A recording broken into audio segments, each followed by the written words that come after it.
Of the Ad Podcast. And super excited to bring you guys a really fun guest today from our sister nation to the north in Canada, up in Calgary. We've got Ted Fleming, who is the founder of Partake Brewery, which is the number one largest non-alcoholic brewery in Canada. And they're making quite a dent here in the US market as well. Ted started the brand, I believe, about 7 years ago. Is that right, Ted? Yep, that's right. All right. So he's currently the founder and has a few other entrepreneurial things that he's involved in, but we're going to talk to him today about his journey and defining the non-alcoholic beer category. So Ted, thanks so much for coming on the show. Yeah, fantastic, Dylan. Thanks for having me on here. Yeah, my pleasure. So Ted, I always like to ask founders and entrepreneurs, what was that hairy, audacious problem that they identified that was keeping them up enough at night to go out there and take the undertaking of starting a company to address that problem. But I've done a little bit of research on you, and my understanding is that you experienced kind of a lifestyle event that really caused you to make some changes to your diet and other areas in and around health. So I'd love if you would be willing to share a little bit about what that journey was and how did that lead you into the non-alcoholic beer category, and what did you discover once you got there? Sure. Yeah. So pretty big story arc for me, going back to for me, I was in my mid-20s and pretty healthy, active lifestyle I was living at that time. Sort of just starting my career, and I was hit with this diagnosis of Crohn's disease, and didn't really know what that meant at the time. And I like to make some self-deprecating humor, saying I'm a bit of a slow learner, but over the next 5 years, kind of really started to realize what that meant, and got to the point in 2010 where I was having a few hospitalizations. I became a father for the first time, and there were a couple things that came together where I really had to take a different trajectory for a lot of different reasons. My health and my family first among those, and that was the first time I started thinking about, hey, giving up alcohol needs to be part of that revamp of my lifestyle, and I sort of started down that trajectory, and it was a very hard transition for me because there weren't really great options at the time. I'd kind of started to really enjoy and get into the craft beer scene. I was living in Toronto at that time, and there was a new brewery opening up every week, it seemed. And I was there. I was trying to get the latest brews from the latest breweries, like everyone else at that time. And when I gave up alcohol, it was like, wow, it's not a very inviting, inclusive, friendly place for people that don't drink, right? Like I'd go out with a group of friends, they'd all order the latest craft beer. I'd ask the server, hey, what do you have in the way of non-alc? And if I was lucky, I might get offered a Shirley Temple. Most of the options were like soda, juice, water. One particularly memorable occasion, the server said to me, well, why don't you be a man like your buddies and order a beer? So didn't actually go, didn't go over well, that comment in the moment, but that was like one of those like seeds that was planted of like, okay, well, why can't I have a great tasting craft beer with my friends, albeit non-alcoholic, and help me stay on the path that I wanted? So, that's some of the personal struggle that I dealt with early on that kind of, as you said, kept me up at night and was like that problem that really was gnawing at me of like, how do I solve this? How do I solve this problem for me? And then, as I embarked on that journey, discovering how I solved a problem shared by many, many other people. Yeah, no, I love it. And I've shared with you a little bit on our interaction. So I got sober 10 years ago. September will be my 10-year anniversary of being sober. I found a similar situation, 10 years ago where, my big hanging point, I guess, where I kind of put it off, I suppose, is I was a traveling salesperson in and around the marketing world. And I thought, oh man, how can I ever do my job if I, can't take clients out and drink and be part of? And my kind of hopes and dream, my fallacy that I was holding on to was kind of shattered when I met a guy who was the former chief revenue officer of Facebook who had been sober for 20 years. And he kind of showed me, oh, yeah, you can actually do this job without drinking and, whining and dining and entertaining. So I finally kind of put that part of my life behind me. But I found a similar, experience. I still wanted to be able to go out with clients. I didn't want to make a fuss about the fact that I wasn't drinking.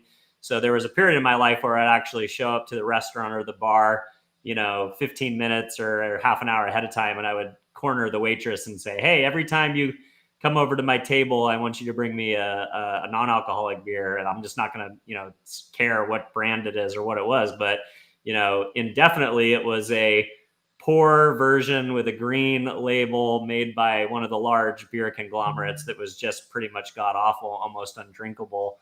And but then over the years, started to see, the craft non-alcoholic brew scene really take off. And maybe surprising to me, but not surprising to you, Partake was one of the early beer, one of the first what I would consider craft non-alcoholic beers that I had ever had, and was starting to say, oh, wow, like there's some people out there that are figuring this out. Flash forward today, you go into a Total Wine now, and there's maybe a full half aisle of not only non-alcoholic options across spirits, wine, and beer, but an astounding amount of choice now in the beer space. But what I've always been really impressed about Partake is how you guys have stayed lower cal than maybe even athletic, but still maintain really, really crisp, interesting flavor profiles that don't get so light as like a hop water that just, I feel like is almost not worth drinking because it's just not at all similar to the beer drinking experience. So I know that was a bit of a mouthful, but how did you kind of go out to solve the craft brew taste and profile and kind of culture of like what beer drinkers like me were used to before they quit drinking, but also kind of stayed in that low-cal side of things as well? Mm-hmm. Well, Dylan, first of all, congratulations on 10 years. That's a pretty amazing accomplishment. Thanks, man. Appreciate it. Yeah, like the taste calorie value proposition that we offer is like that, I think for many of our consumers, that's a huge value add. I think we do the best job in the entire category of offering that, that beer occasion.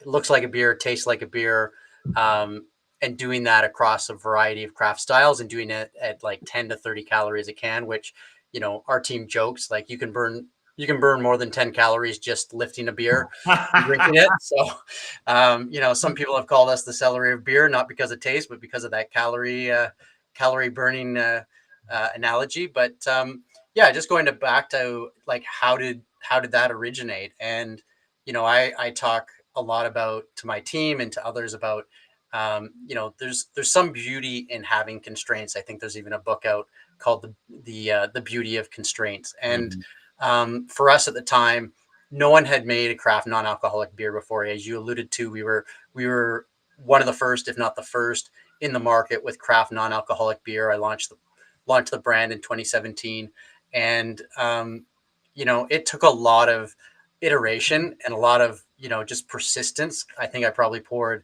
20 or 30 batches of product down the drain. Some were just absolutely undrinkable. But I had to drink them in the spirit of science and progress. But eventually that persistence paid off. Got to a prototype that was pretty good, I would say, and also because what I was doing was so unique. We were able to get some R&D and some innovation funding to professionalize the brewing process. Again, really didn't have any money, hadn't raised any capital at that point. The project was just kind of on spec at that point, and we were able to get some professional help to kind of take the product from sort of a desktop level to a commercial level, and that really helped in our eventual commercialization of the product at a full-scale brewery. So a longer process, but I think, one of the keys to our success, and, I think today, like the product is much better than that first version. We're consistently iterating and improving the product. Like the product will never be perfect. So there's always room for us to improve, and we learn something new every year that we we continue at this business. But yeah, I think it's that persistence, and the persistence comes from, that personal story. And it's like, okay, it's personal to me. I've got a customer base that this is really important to too. So, I think collectively, like, we're here for the right reasons, and we're here to change the way people interact with non-alc and have a healthier relationship with alcohol in many ways as well. I love it. So I want to take you back to some of the early days. So my understanding is you guys launched on Kickstarter. You had a successful fundraise. I know there's some people love Kickstarter. Some people don't like the idea of crowdfunding. Will you tell me a little bit why you chose to go down the kind of perks-based crowdfunding, Indiegogo Kickstarter model versus an equity crowdfunding? Maybe equity crowdfunding wasn't even available at that point. But I know a lot of people use a successful Kickstarter campaign almost as a marketing campaign in itself. So just kind of curious on your approach to Kickstarter and how you were able to complete a successful Kickstarter raise. Sure. Yeah, I think I'll go back a little bit because some of this context is important. So, like, before Partake, I actually started the first non-alcoholic bottle shop in North America, Mm. selling other brands of non-alcoholic beer, non-alcoholic wine, ciders, spirits as well. So, first mover in that space. But because I was in Canada, and most of the alcohol companies that were making these non-alc versions of products, I was too small for them. They didn't want to work with me. I couldn't get the labels that I wanted to bring my business to the US. And I had actually had some, potential customers in the US that got so mad at me because I couldn't ship to them Mm. that that was one of the reasons for developing my own brand was, okay, I Mm. need to have label control. I was shipping a lot of products that were in glass at the time, and e-commerce and glass don't really go together very Mm. well. So I made all of Partake into aluminum cans. But I had this really great audience from that early business. They Ah. were all very, like, passionate about non-alc. And so when I told them, and in fact, some of the push towards craft was from that community when they said, "Hey Ted, can you find us craft non-alc beer?" And I was going out to try and source it, couldn't find any. Went to some local breweries in Toronto, like I said, where I was living, and said, "Hey, I've got this great community. I've got this channel. I'm doing this, this many hundreds of thousands of dollars in sales. Will you help me make? They're asking for this type of product. Will you help me make it?" And I got laughed out of so many tap rooms that I basically had to, I was like, okay, I'll do it myself. I'll figure out how to do it Wow. myself. And so that community really came to me in the Kickstarter campaign. And so we reached our funding goal within 3 hours of pressing the launch button, because Wow. that that community was really jacked up about the project. And I think probably the most impactful message I got from someone in my community was someone who wrote me and said, "Ted, I hate IPA. Our first product was an IPA." And he said, "However, I'm still going to buy 10 cases from you. And I'm going to give it to all my friends who like IPA, just because I know you'll eventually go on and make, a lager or a dark beer, stuff that I like. And I really just support what you're doing." So, I think Wow. that just meant the world to me, and was like one of those early points of validation of, like, hey, I'm really doing something that's important to a lot of people. And if you do that as a business owner, and you're creating a solution for a lot of people to a problem that they have, the financial side will work itself out.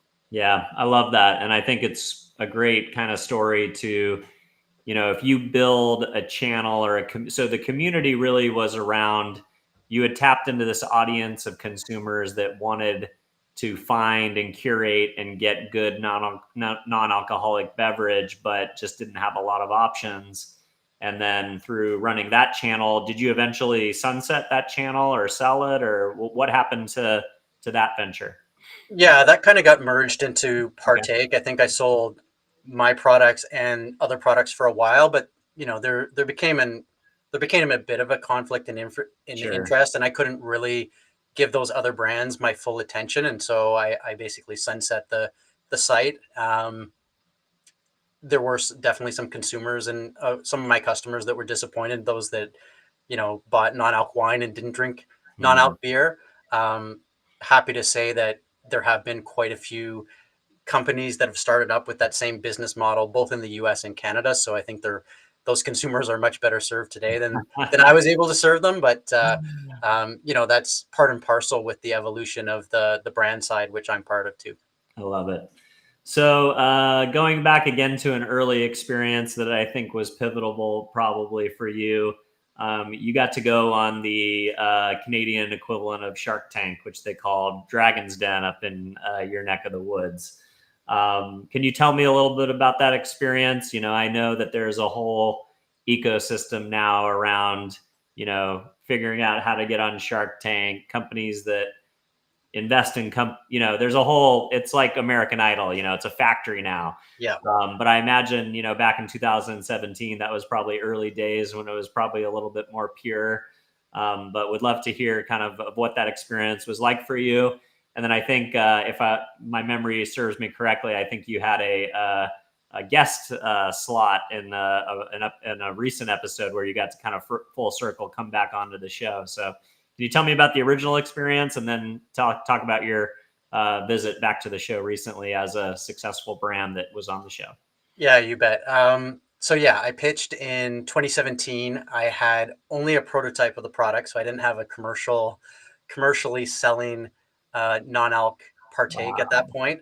Um, even the product I had for the pitch got bottled like 48 hours beforehand, and, and we were running out of time, and it was just like, okay, what are we gonna do if we don't have the beer? So yeah, just so much craziness went into that pitch. I had built this cargo bike actually as like a marketing tool, and it had like this draft handle on it, and I didn't have a van, so I actually rode it from my house to the studio at like 7 in the morning, and it was like this torrential downpour, and the people driving along the side of the road are like, what is this guy what is this guy doing riding this bike in this pouring rain? Anyways, I got there at 7 in the morning, completely drenched.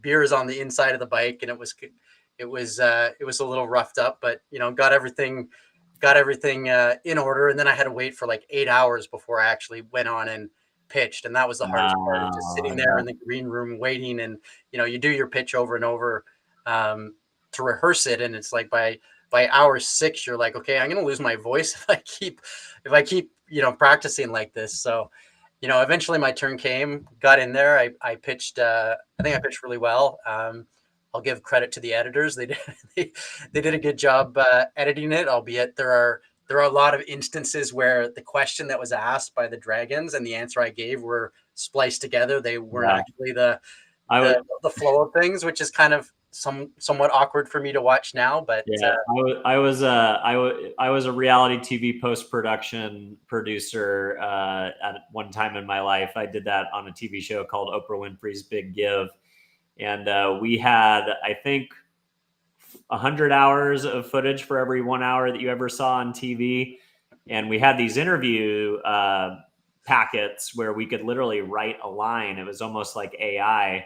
But then the software would go and find 2 interviews, and then you would splice it with B-roll in the middle, and that's what you call frankenbiting. It's basically you write your own line from a front and the back of 2 different interviews, and then splice it with B-roll. So yeah, it's a little manipulative of a trick in the reality genre, but it gets the job done. yeah, so when I watched it live, I was like, oh, this is so weird for that reason. But it was a good pitch. By and large, the dragons liked the product. However, there was one, I'll call them characters. Uh, One of the characters had this very party persona, and so he was like, okay, I'm out. It's totally off brand for me. I think the others, like super early in the category hadn't been developed. None of the big companies had really leaned into non-alc at that point. So, there was a lot of skepticism about the potential there. But there was one dragon who did have a beer background. She owns a brewery. She owns a distillery. She owns a bunch of liquor retailers as well. And, she was able to bring that experience and context and say, hey, look, like every big brewer in the world is trying to do this, what you're doing. And you've done it. Like you've done a great version of an IPA as a non-alc. and none of these huge brewers in the world have done that. And Wow. you should be proud of that. And that was kind of, huge validation for me. She and I struck a deal on the show there. And yeah, that was a great moment of validation for me. And just saying, hey, Ted, you're on the, notwithstanding the community I had, but now I had a very successful entrepreneur and professional in the beer space say, hey, your product is outstanding and something that, I haven't seen before in the world. And I'm in this world. That's awesome. So tell me a little bit about the bump that creates. Obviously, a lot of people go on, they sometimes get investment, they sometimes don't, but oftentimes it's a pretty powerful branded content opportunity that I'm sure you can use in your own marketing. I imagine the eyeballs on those shows are worth their weight in gold. I mean, CNBC is basically the Shark Tank channel or the Entrepreneurs channel here in America. What kind of a bump does that have? Like, what is it? What in obviously in the investment was probably pretty pivotal to that stage in your journey, but what else does it do for you? Yeah, I think in hindsight, I may have pitched a little early. Like I think Mm, there's, as an entrepreneur with a sort of a novel idea, you feel like, hey, I just want to get my idea out there and get validation and get people aware of it because I know there's more people out there that this product and this solution would resonate with. At the same time, we didn't have a great distribution footprint. We used the fact that I was on Dragon's Den to, facilitate more buyer conversations and get that distribution footprint. But I think in hindsight, if I had waited 1 year, I think I would have got more bang for my buck from that exposure. Now, as you alluded to, they just did a follow up this year with I think the bump from that is far better because we're nationally listed across Canada and pretty much every channel. We have exposure in the US and a lot of great retailers. So the bump from the more recent episode was quite a bit more than the early one, but it was important validation to take to retailers to get that additional distribution. yeah, that's awesome. So I wanted to talk a little bit about how you guys are able to take advantage of kind of the tier one, tier two, tier three marketing structures that we're subject to when marketing alcohol here in America. We can only ship direct to consumer to 46 states, and that's a pretty recent innovation with, some people that have figured out how to kind of work that. It's basically a glorified order form that kind of distributes your orders to the right distributors to get your products to consumers. And then you've got to work through distributors, and then you've got to go open up retail accounts door by door on the restaurant and the convenience side, and then the big box. So it's a very antiquated process to market here in the US. I'm not quite familiar with the intricacies of the Canadian market if you guys are under the same constructs. But the other thing that I find interesting is that non-alcoholic beer is even, I guess it has 0.5% or whatever alcohol, but that it even gets included in the same category. So my question to you is, as a marketer, did you have to build awareness for the brand in order to penetrate retail and kind of that brick and mortar footprint, or were you guys able to go direct to consumer fairly quickly in your journey because of the non-alcoholic status? Yeah, well, because of the online store I built as a predecessor to Partake, like we were probably the first beer company in the world to start direct to consumer only. Like we had no other retailers than when we started other than our own direct to consumer channel. So Wow. it started from that. Direct to consumer is still a material part of our business today. Yeah, we do have a few states that don't allow us to ship D2C into them, which, to me is still a bit of a head scratcher. In Canada, we don't have that issue. We can ship across the country without issue, but it's a great way to, start a brand, to be able to talk to those consumers firsthand, to get around some of the gatekeepers that exist within traditional retail and distribution. And, you use that success to open the doors to those conversations and say, hey, look, I've got, direct to consumer allows you all this great information. We can go to, for us, we were able to go to retailers and say, hey, look, like 40% of our e-commerce customers are in your, geographic footprint. We're doing great there. Like that was a great great analogy and a great business case to take to a buyer that had, a lot of our customers in their footprint, and say, hey, look, our demographic is this, and age group is this, and they're interested in natural food, and they're interested in health and wellness, and all these things you can gather from an e-commerce website, and having that direct contact with consumers. You can take that to a retailer and really align with, okay, this retailer and our consumer really match up well, geography wise, demographic wise, and make a case. And we were able to do that. So that was a key element in our ability to grow. And then, some retailers are, they're leaders in terms of, like, they're able to take a bit more risk and work with smaller brands and more emerging brands, and other retailers tend to, look at those retailers and say, okay, what's working there, we'll bring it in, and there's a bit of a cascade effect. So we've been able to work with, various successes at different levels, and build upon that.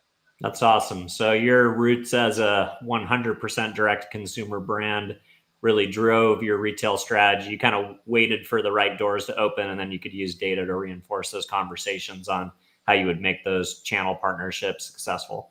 Absolutely. Yeah, very cool.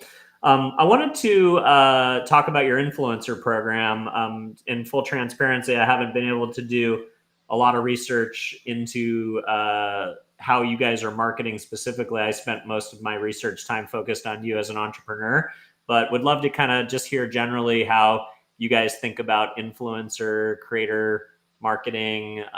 Is that something that's on your guys' radar, or how do you guys treat kind of working with influencers?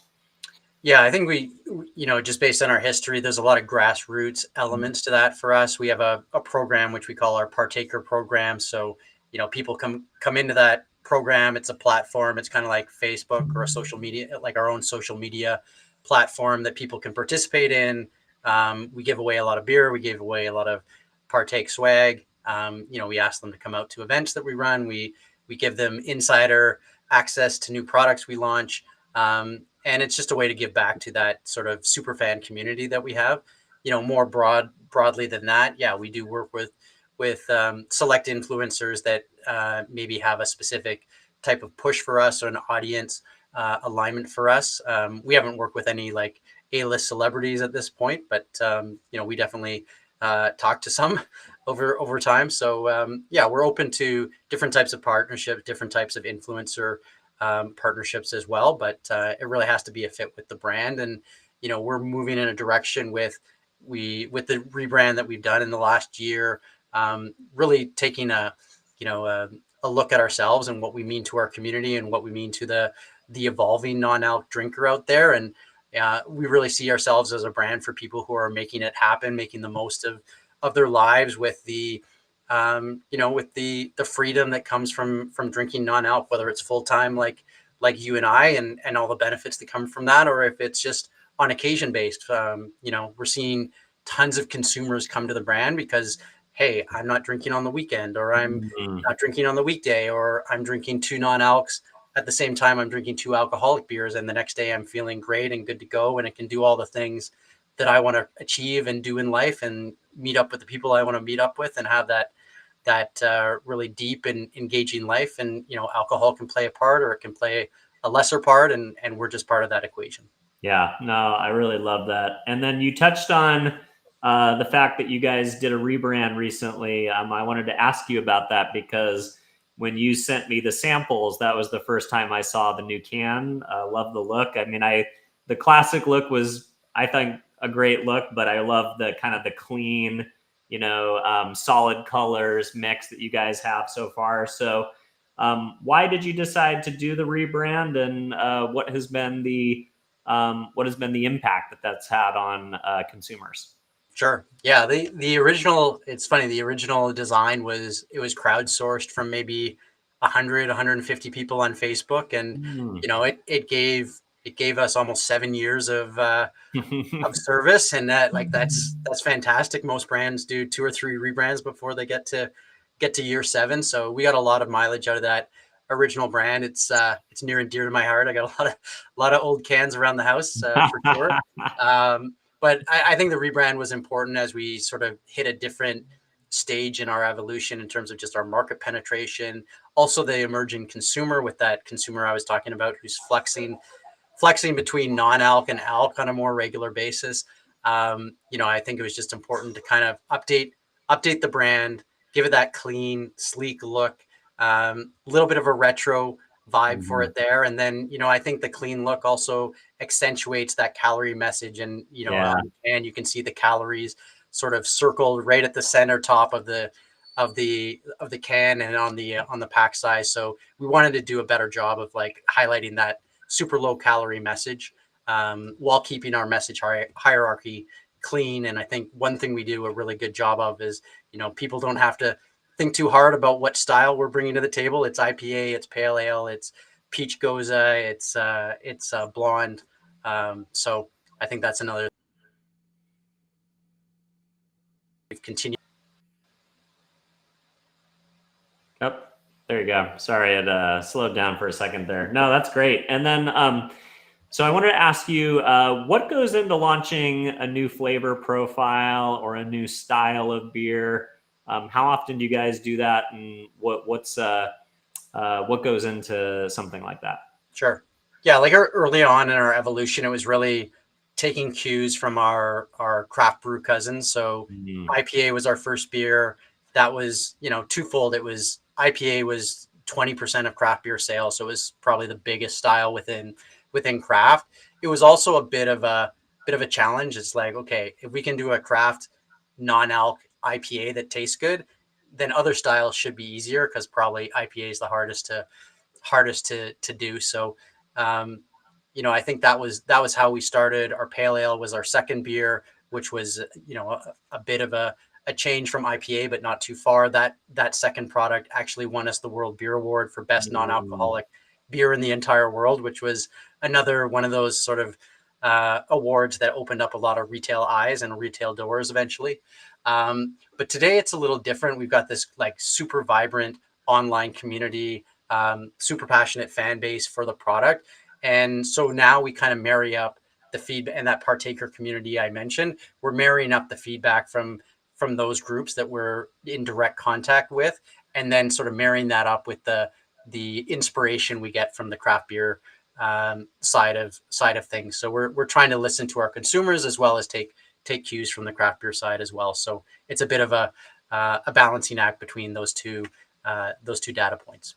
that's cool. And then on the awards side, so tell me a little bit about that. Is it an awards for non-alc specifically, or is it put up against in larger beer awards with alc? Like, what's the breakdown there? Yeah, so we've entered various awards over the years, international in North America. We've won awards all across the world.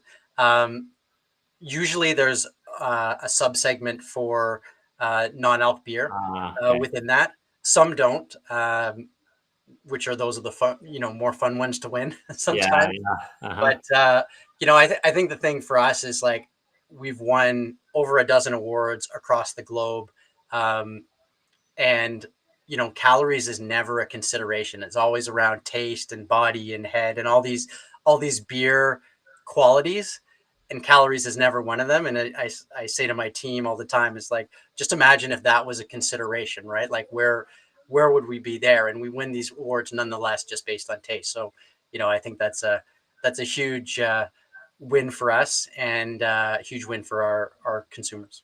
Yeah, super exciting. So I want to pivot into a little bit around your personal brand. So you've done a really good job of actually, I read in a prior interview that you're not a founder that is wanting to be glued to social media and be too much out there as the face of the brand. But you have really decided to dive in and invest heavily on LinkedIn and building your personal brand there.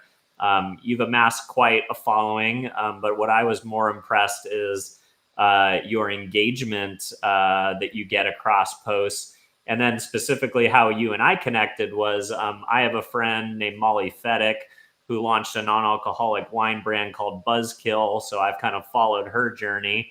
And then I've just kind of gotten down the rabbit hole of all these other non-alcoholic entrepreneurs because I'm a big connoisseur of the category. So I'm always trying new things.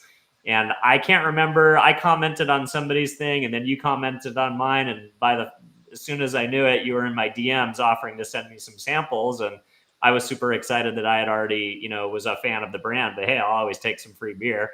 So we had an interaction, and I thought that was really cool because I haven't really seen any direct consumer brands do trial on LinkedIn. So just kind of curious of, what's your approach to building your personal brand on LinkedIn? And then I'd love to know how you've been able to leverage it as a larger marketing strategy for the brand, tying your personal brand to the Partake brand. Sure. Yeah, like early on when the business was just me, I was managing all our social media, Facebook, Instagram, LinkedIn at that time. And as the business evolved, we were able to hire people to manage those things. And for me, I felt like LinkedIn was the channel that I wanted to focus on. I couldn't manage them all. I didn't want to. I don't even, I barely on a personal. I wanted to focus on one particular channel and one audience, and have a voice there that I could, I could interact with people and have the bandwidth to do without, taking away with a lot of the other obligations you have as a CEO and a founder. So part of it was out of necessity of like, okay, I can only really devote myself to one, and let's do one thing really well. And like we do just non-alc beer, we want to do be known for something. And for me, that was LinkedIn from a social media perspective. And I think that's important because it gives me the time to communicate back and forth with people. I got a ton of people that reach out to me for advice as an entrepreneur, as a founder. I think Molly and I connected because she launched her brand on social. And nice. I picked it up and was like, hey, just please feel free to use me as a resource. Give me a call. We ended up doing that. And so I do that with a lot of entrepreneurs starting. I always have time for people who are starting on this journey, and it's a tough one and a lonely one. So it's important for us to support each other. And I do that through LinkedIn. And then it just evolved as a social listening tool for me too. It's like anyone who's like, hey, I drink non-alc beer, I'm happy to reach out. It's like, hey, let's connect. This is my brand. I'm happy to, if you haven't tried it before, happy to send you samples. It's I think for a lot of people, it's a refreshing LinkedIn message. A lot of people are being tried to sell, and I'm like, hey, this is the opposite type of message that you're used to, right? I'm trying to give you something. Yeah, right? No, so it's pretty effective. Yeah, it's genius. Definitely a big fan. So, and excited that we were able to make a connection through that. And that was definitely a highlight to then be able to recruit you to come onto the show. So I appreciate that. I read in your bio that you're also an avid pickleball player. Obviously, that sport is taking off. We have a program down here at my local court called Dinks and Drinks. It's kind of happy hour meets pickleball. Any ambitions of getting into pickleball in a bigger way with the brand, with some of the pro leagues and stuff like that? Yeah, we've actually done that. We announced a partnership with the APP tour for this year. So I think we've already done about a half dozen events with them. So, whether it's Florida, it's in New York, it's in Cincinnati, like we're all over the US doing tournaments with them. And then working with their community, we actually built out a Partake community award. So we created an award in association with the APP that recognizes people that are really building the inclusivity of pickleball in their home community. And inclusivity is obviously a big component of why Partake exists today. And that, going back to that story I shared with you at the bar and just wanting to be included in that beer occasion with my friends. And so, we're really happy to sponsor people that are making sure that pickleball remains inclusive, because I think it's just a great sport for people to join from zero to being, active members in the game. I think it's as good as any other sport for just being really accessible. I love that. Well, we're getting down to the final stretch here. I don't want to take up too much of your time this evening. I know it's a little bit later on your end of the world. So what are you most excited about for, say, the next 6 months to 12 months for the work that you're doing at Partake? What's coming down the pipeline in the future that you can talk about that you're really excited to see roll out for the rest of the year? Yeah, we've just been let know that we're going national with Whole Foods. So that's going to be a Wow. huge Congratulations. win for us. We've been working at that for several years. So that's probably the biggest new account for us, an extension of what we've been doing with them over the last couple of years. So pretty excited about that in the next 6 months, and always working to partner with other retailers to bring our product to our fans and our consumers. Yeah, very cool. Well, Ted, you're doing an excellent job. I appreciate you pioneering this space for sad beer drinkers like me that were stuck with O'Doul's for way too long. And now, such a plethora of options. I'm a big believer that, if you as a founder can not just grow a brand, but you can grow a category, you're really doing something right. So props to you for being an innovator and an early adopter for the trend, and really a pioneer for this space. And, I think you hit the nail on the head too. Like, it's not just about people that don't drink alcohol anymore. It's about that flexible drinker, that drinker that maybe, does dry January, or like you said, doesn't drink Monday through Friday, but maybe lets themselves, indulge a little bit on the weekend. I think this generation is the first generation that will probably end up drinking less alcohol than the last. And probably a good thing for society in general, but definitely with some of the health trends, in the last, this generation will be the first generation that will have a shorter lifespan here in America than their prior generation, or than their parents. So I think, the work that you're doing is really exciting. And us as craft non-alcoholic beer drinkers, we thank you for it. So thanks for spending some time on the show with us today.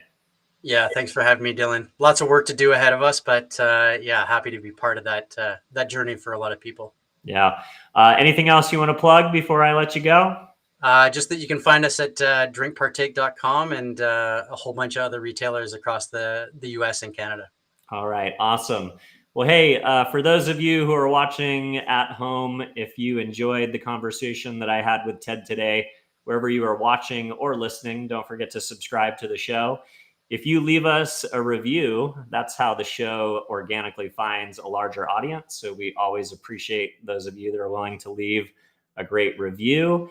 And most importantly, if there's somebody out there in your professional network, in the non-alcoholic space, in the beverage space, in the entrepreneurial space, and you feel like they would have a benefit from hearing the conversation that I had with Ted today, don't forget to share the show. So with that, we will let you go until next week.